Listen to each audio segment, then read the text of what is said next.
Hello friends, मैं रेशमा एक बार फिर से अपने YouTube channel Reshma Hindi academy पर आप सभी का हार्दिक स्वागत करती हूँ।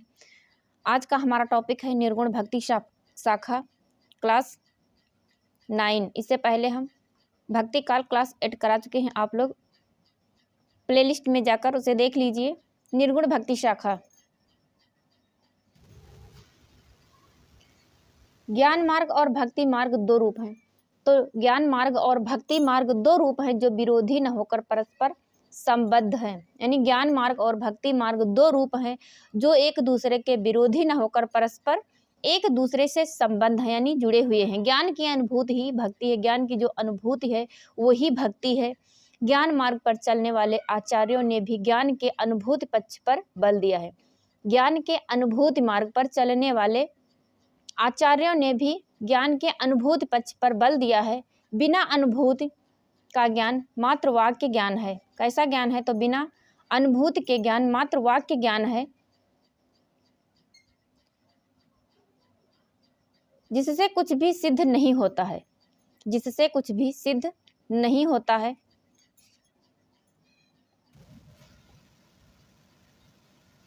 भक्ति को मिथ्या माया मानने वाले तथा ज्ञान मार्ग को एकमात्र सच्ची साधना के रूप में स्वीकार करने वाले आचार्य शंकर ने भी ज्ञान के अनुभूति पक्ष पर बल दिया है। किस पे बल दिया है? तो ज्ञान के अनुभूति पक्ष पर बल दिया है।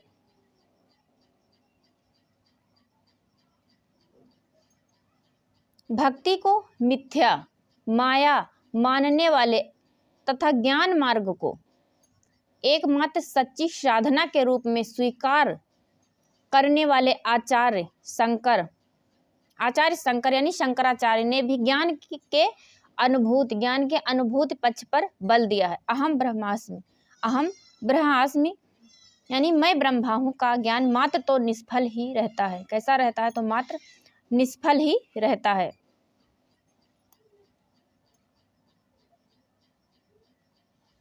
सिद्ध तो तब होती है जब ज्ञान अनुभव में प्रवेशित हो जाता है। किसमें? जब ज्ञान अनुभव में प्रवेशित हो जाता है। अब है संत काव्य। क्या है? तो संत काव्य।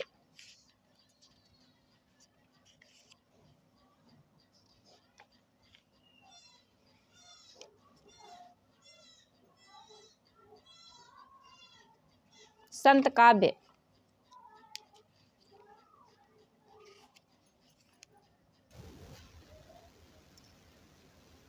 संत काव्य धारा के दार्शनिक सांस्कृतिक आधार अनेक हैं। संत काव्य धारा के दार्शनिक और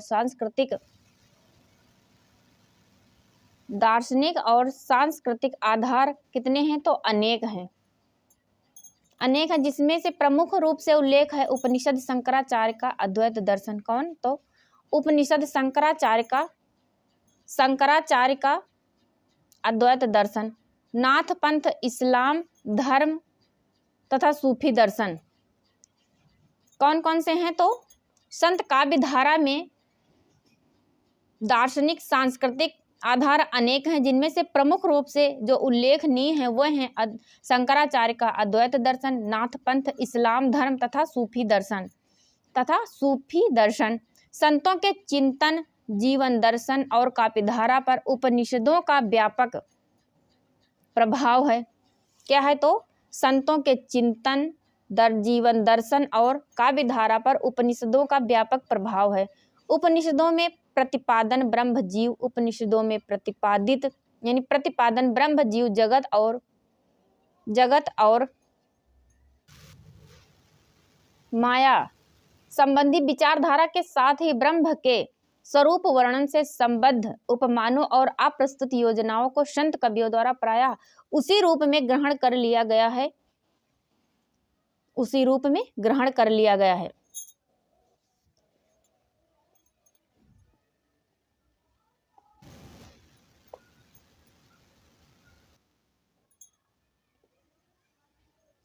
उपनिषदों में प्रतिपादन ब्रह्म जीव जगत और माया संबंधी विचारधारा के साथ ही ब्रह्म के स्वरूप वर्णन से संबद्ध उपमानों और अप्रस्तुत योजनाओं को संत कवियों द्वारा, किसके द्वारा? तो संत कवियों द्वारा प्रायः उसी रूप में ग्रहण कर लिया गया है। उसी रूप में ग्रहण कर लिया गया है। उपनिषदों के अनंतर संत काव्य धारा और संत दर्शन का मुख्य आधार है शंकर का अद्वैत दर्शन। किसका? तो शंकराचार्य का अद्वैत दर्शन। संतों की विवर्त भावना, संतों की विवर्त भावना, प्रतिबिंब भावना, प्रणव भावना, साधना पक्ष और भक्ति पद्धति पर आचार्य शंकर की विचारधारा का व्यापक प्रभाव पड़ा है। संतों की विवर्त भावना, प्रतिबिंब भावना, प्रणव भावना, साधना पक्ष और भक्ति पद्धति पर आचार्य शंकर की विचारधारा का व्यापक प्रभाव पड़ा है। आचार्य शंकर और निर्गुण संत कवि इस विषय में एक मत हैं। कैसे हैं? तो इस विषय में एक मत हैं कि जीव विशुद्ध ब्रह्म तत्व है। कैसा है? कि जीव विशुद्ध और ब्रह्म तत्व है, और जो भिन्नता की उपलब्धि होती है वह माया अथवा अविद्या जनित उपाधि है। कैसी है? जो भिन्नता की उपलब्धि होती है वह माया अथवा अविद्या जनित उपाधि है। संतों ने आत्मा की सर्वरूपता, सर्वात्म भावना एवं सर्वशक्ति मत्ता प्रतिपादित की है। क्या की है? तो सर्वशक्ति मत्ता प्रभावित की है। फिर है यद्यपि कबीरदास ने स्पष्टतया कहा है, तंत्र न जानो मंत्र न जानो, जानो सुंदर काया। यानी तंत्र न जानो मंत्र न जानो, जानो सुंदर काया। तथा कबीर के अनंतर उनकी परंपरा में अवतरित और विकसित संप्रदायों में तंत्र साधना का स्वरूप प्रमुख रहा है। यानी तंत्र साधना का स्वरूप प्रमुख रहा है। मलूक पंथ, यानी कबीरदास ने स्पष्टतया कहा है कि तंत्र न जानो मंत्र न जानो, जानो सुंदर काया। तथापि कबीर के अनंतर उनकी परंपरा में अवतरित और विकसित संप्रदायों में तंत्र साधना का स्वरूप प्रमुख रहा है। मलूक पंथ और निरंजनी संप्रदाय में इस प्रभाव को सहज ही लक्षित किया जा सकता है। यानी मलूक पंथ और निरंजनी संप्रदाय में इस प्रभाव को सहज ही लक्षित किया जा सकता है। फिर है इस्लाम के संपर्क और प्रभाव के कारण, यानी इस्लाम धर्म के संपर्क में आने पर उसका संतों पर क्या प्रभाव पड़ा। इस्लाम के संपर्क और प्रभाव के कारण संतों की विचारधारा एकेश्वरवाद से प्रभावित हुई। किससे प्रभावित हुई? तो एकेश्वरवाद से प्रभावित हुई। इस्लाम की देन निषेधात्मक अधिक रही है। कैसी रही है? तो इस्लाम की देन निषेधात्मक अधिक रही है, विधेयात्मक कम, यानी विधेयात्मक कम। मूर्ति पूजा तथा अवतारवाद के बहिष्कार का मूल आधार क्या है? तो इस्लाम धर्म है। क्या है? तो मूर्ति पूजा तथा अवतारवाद के बहिष्कार का मूल आधार इस्लाम धर्म ही है। इस्लाम ने सामाजिक असमानताओं को दूर करने की चेष्टा की है। जो मनुष्यों के अंदर सामाजिक विषमता थी उसे दूर करने की चेष्टा की है। किसने की है? तो इस्लाम ने की है। इस्लाम ने सामाजिक असमानता को दूर करने की चेष्टा की है। मध्य युग, फिर है मध्य युग में निर्गुण भक्ति के मुख्य संस्थापक। मध्य युग में निर्गुण भक्ति के मुख्य संस्थापक कौन थे? तो स्वामी रामानंद ने साधना एवं भक्ति के द्वार शूद्रों तथा निम्न वर्गों, यानी शूद्रों तथा निम्न वर्गों के लिए भी खोल दिए। भक्ति में प्रेम तत्व का समावेश कर उन्होंने उसे और भी सुसाध्य और स्पृहणीय स्वरूप प्रदान किया। भक्ति में प्रेम तत्व का समावेश कर उन्होंने उसे और भी सुसाध्य और स्पृहणीय स्वरूप प्रदान किया। किसने प्रदान किया? तो स्वामी रामानंद ने। यानी स्वामी रामानंद ने भक्ति के द्वार शूद्रों तथा निम्न वर्गों के लिए खोल दिए, जिससे भक्ति में प्रेम तत्व का समावेश कर उन्होंने उसे और भी सुसाध्य और स्पृहणीय बना दिया। जो कि पहले रामानंद से पहले भक्ति के द्वार शूद्रों के लिए बंद थे, यानी मंदिरों में शूद्रों को जाना अलाउ नहीं था। निर्गुण भक्ति का मूल तत्व अब है निर्गुण भक्ति का मूल तत्व।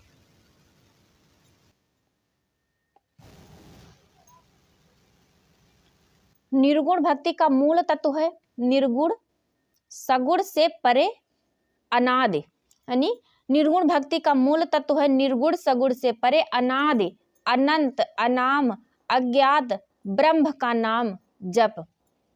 ब्रह्म का नाम जप। संतों के नाम जप को साधना का अवतार माना जाता है। क्या माना जाता है? तो संतों के नाम जप को साधना का अवतार माना जाता है। निर्गुण भक्ति का द्वितीय मूल तत्व है। निर्गुण भक्ति का द्वितीय मूल तत्व है मानसिक भक्ति। क्या है? तो मानसिक भक्ति। मानसिक भक्ति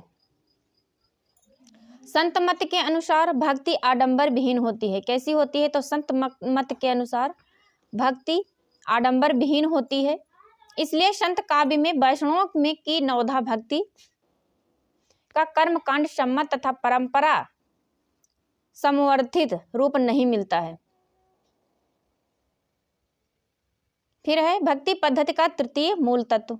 भक्ति पद्धति का तृतीय मूल तत्व क्या है? तो प्रेम के माध्यम से कर्म कांड की अनपेक्षित दुरूहता को दूर करना।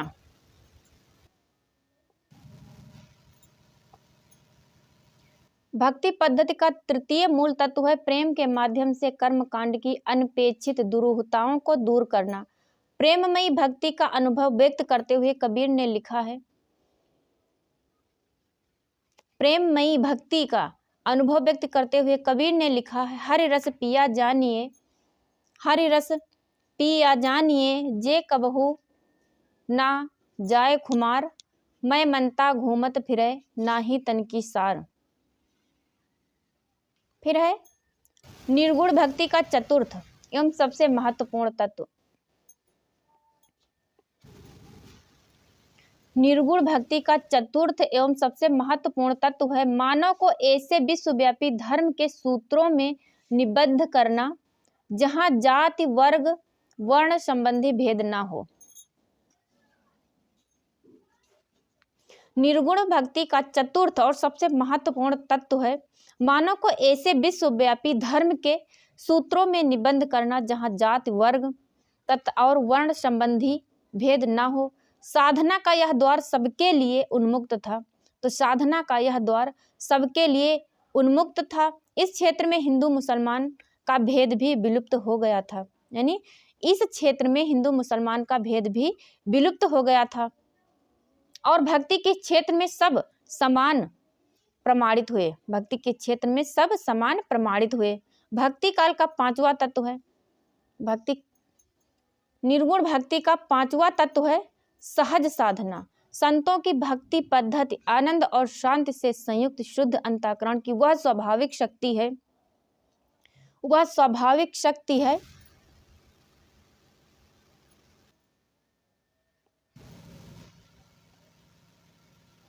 निर्गुण भक्ति का पांचवा तत्व है सहज साधना। संतों की भक्ति पद्धति आनंद और शांति से संयुक्त शुद्ध अंतःकरण की वह स्वाभाविक शक्ति है जहाँ कृत्रिमता स्वतः विलीन हो जाती है। यानी जहाँ बनावट कृत्रिमता यानी जो मनुष्य द्वारा बनाई जाती हुई वस्तुएं हैं उन्हें कृत्रिमता कहते हैं। कृत्रिम यानी कृत्रिमता स्वतः विलीन हो जाती है। संत संप्रदाय विश्व संप्रदाय है। संत संप्रदाय कैसा है? तो संत संप्रदाय विश्व संप्रदाय है। यानी संत विश्व में फैले हुए थे। संत संप्रदाय विश्व संप्रदाय है और उसका धर्म विश्व धर्म है। कैसा है? तो उसके लिए यानी संत संप्रदाय के लिए सभी अनुयायी एक ही समान है। यानी संत संप्रदाय विश्व संप्रदाय है और उसका धर्म विश्व धर्म है। इस विश्व धर्म का मूल आधार है हृदय की इस विश्व धर्म का मूल आधार है हृदय की पवित्रता। क्या है? तो हृदय की पवित्रता। हृदय की पवित्रता। पवित्रता सम्मत स्वाभाविक है। पवित्रता सम्मत स्वाभाविक है और सात्विक आचरण ने ही यहाँ धर्म का बृहत रूप धारण ग्रहण कर लिया है। पवित्रता सम्मत स्वाभाविक और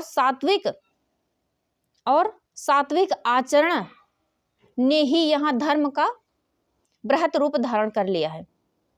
तो संत संप्रदाय जो है वो विश्व संप्रदाय है और उसका धर्म विश्व धर्म है। इस विश्व धर्म का मूल आधार है हृदय की पवित्रता, यानी आपका हृदय पवित्र होना चाहिए। हृदय की पवित्रता। फिर है संत संप्रदाय के गुरु को ब्रह्म से भी महान माना है।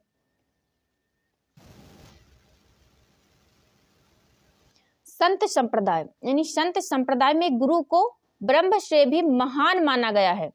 कबीर ने स्वयं कहा है, गुरु गोविंद दो खड़े काके लागू पाए, बलिहारी गुरु आपने जिन गोविंद दियो बताए। यानी गुरु और गोविंद दोनों खड़े हैं। हे बलिहारी, ये हमें पहले बताइए कि मैं किसके पांव लागू, गुरु के लागू या फिर गोविंद यानी ईश्वर के लागू।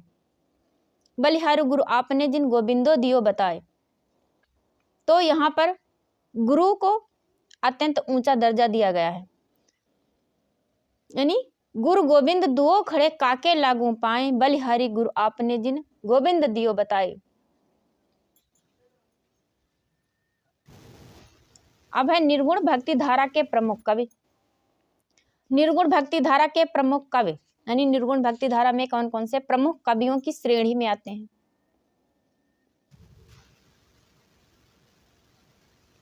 निर्गुण संतों की विचारधारा के बीच सिद्ध व नाथ कवियों की रचनाओं में तो मिलते ही हैं। आदिकाल में नामदेव ने भी इस दिशा में योगदान दिया है, यानी योग किया है।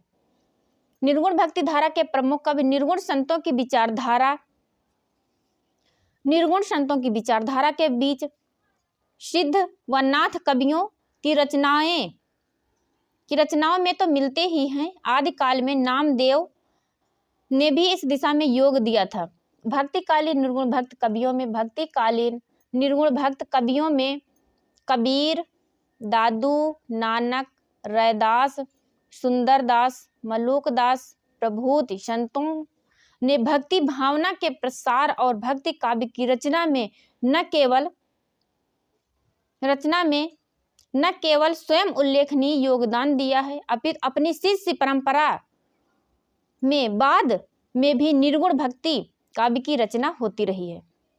यानी निर्गुण काव्य धारा के प्रमुख कवि हैं कबीरदास, दादू, नानक, रैदास, सुंदरदास, मलूकदास आदि। आप लोग एग्जाम की दृष्टि से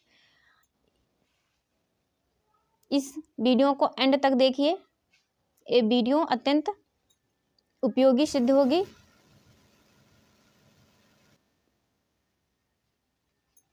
अब है रामानंद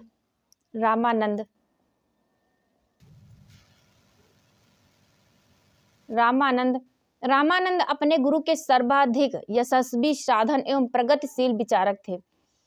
रामानंद अपने गुरु यानी इनके गुरु थे राघवानंद। रामानंद के गुरु का नाम था राघवानंद। यानी अपने गुरु राघवानंद के सर्वाधिक यशस्वी साधन एवं प्रगतिशील विचारक थे। संत मत के प्रचार एवं प्रसार का श्रेय इन्हीं को है।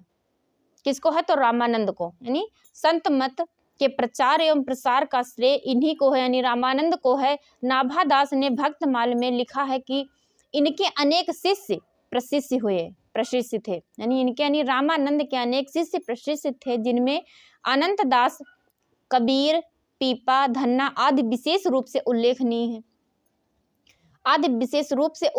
है। भक्तमाल के अनुसार ये रामानुजाचार्य की शिष्य परंपरा के चतुर्थ शिष्य थे।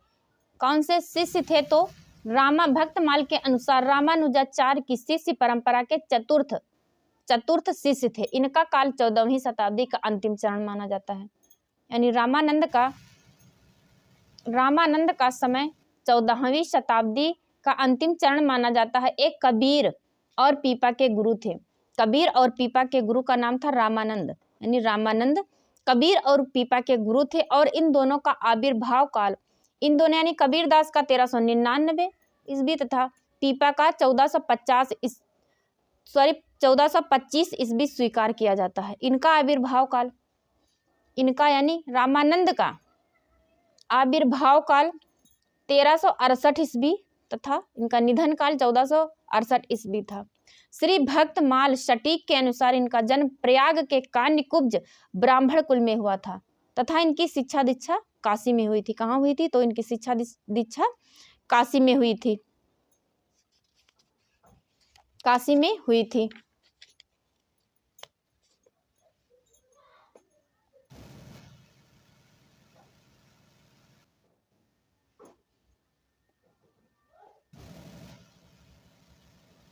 और स्वामी राघवानंद इनके दीक्षा गुरु थे। स्वामी राघवानंद इनके यानी रामानंद के कौन थे? तो दीक्षा गुरु थे, यानी शिक्षा दीक्षा देने वाले गुरु थे। अपने गुरु राघवानंद से प्राप्त भक्ति और ज्ञान की पृष्ठभूमि में इन्होंने रामावत संप्रदाय का प्रवर्तन किया। किसका किया? तो रामावत संप्रदाय का प्रवर्तन किया।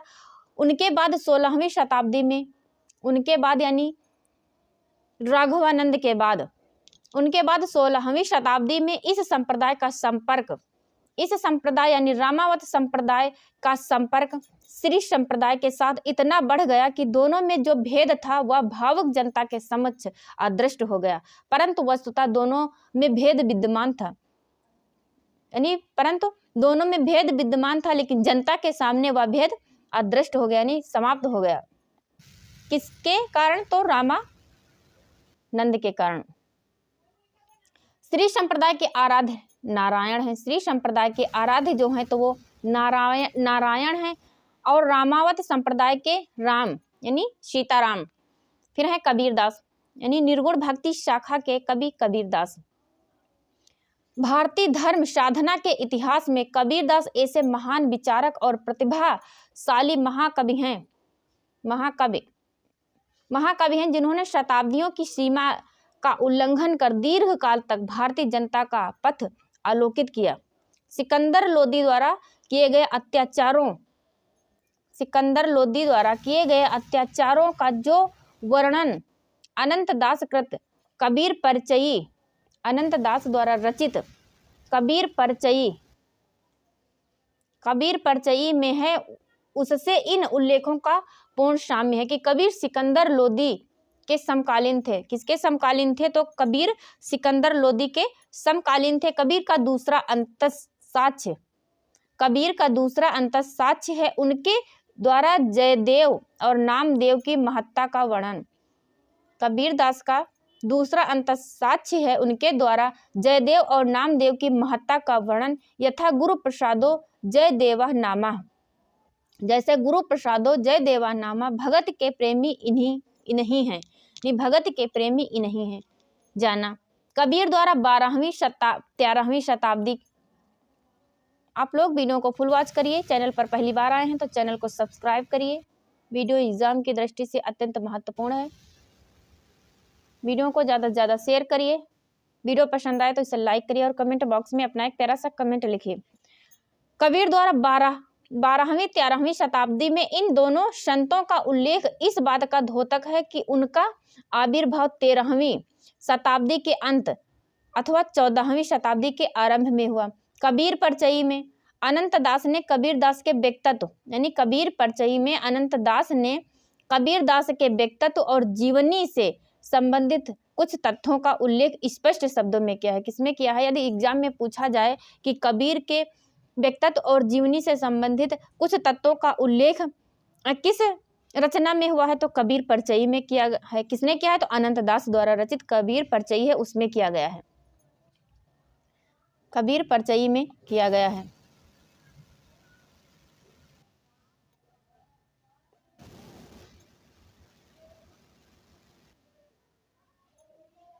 यानी अनंतदास ने कबीरदास के व्यक्तित्व, उनका व्यक्तित्व कैसा था, जीवनी से संबंधित कुछ तत्वों का उल्लेख स्पष्ट शब्दों में किया है। उनके अनुसार वह जन्म से जुलाहे थे। क्या थे? तो यानी अनंत दास के अनुसार कबीर दास जन्म के जुलाहे थे, जिन्हें नीरू तथा नीमा नामक दंपत्ति ने इन्हें लहर तारा नामक तालाब के किनारे से उठाया था। उन्होंने इनका कबीर दास का नीरू तथा नीमा नामक जुलाहे ने पालन पोषण किया था। कबीर दास की पत्नी का नाम लोई था तथा एक पुत्र कमाल तथा एक पुत्री थी जिसका नाम कमाली था। कबीर दास की रचना है साखी शब्द रमैनी। साखी शब्द रमैनी। उनके निवास स्थान, उनका यानी कबीर दास का निवास स्थान काशी था। उनके गुरु यानी कबीर दास के गुरु रामानंद थे। सिकंदर लोदी ने उन्हें अनेक प्रकार से यातना दी थी तथा 120 वर्ष का पवित्र जीवन पाया, अर्थात वे 1398 ईस्वी से 1518 ईस्वी तक विद्यमान रहे। कौन? तो कबीर दास पढ़े लिखे नहीं थे। उन्होंने स्पष्ट शब्दों में कहा है, मस कागज छुयो नहीं, कलम गयो नहीं हाथ। मैंने कभी कागज को छुआ नहीं और कलम को अपने हाथों से पकड़ा नहीं है। यानी मस कागज छुयो नहीं, कलम गयो नहीं हाथ। मैं कहता आँखिन की देखी, तू कहता कागज की लेखी। यानी कबीर पढ़े लिखे नहीं थे। वो अपने प्रवचन के द्वारा लोगों तक संदेश पहुंचाते थे। कैसे संदेश पहुंचाते थे? तो अपने प्रवचन के द्वारा लोगों तक संदेश को पहुंचाते थे। कबीर दास की भाषा सदुखड़ी पंचमेल खिचड़ी। कबीर दास की भाषा शैली है सदुखड़ी और पंचमेल खिचड़ी। तो आज की हमारी क्लास यहीं तक। नेक्स्ट डे फिर मिलते हैं नेक्स्ट टॉपिक के साथ, यानी निर्गुण भक्ति शाखा के आगे के पार्ट के साथ। तब तक आप लोग हमारी इस क्लास को देखते रहिए। उम्मीद है आप लोगों को हमारे वीडियो लेक्चर पसंद आएगा। वीडियो लेक्चर पसंद आए तो लाइक करिए, ज़्यादा से ज़्यादा वीडियो को शेयर करिए। Thank you.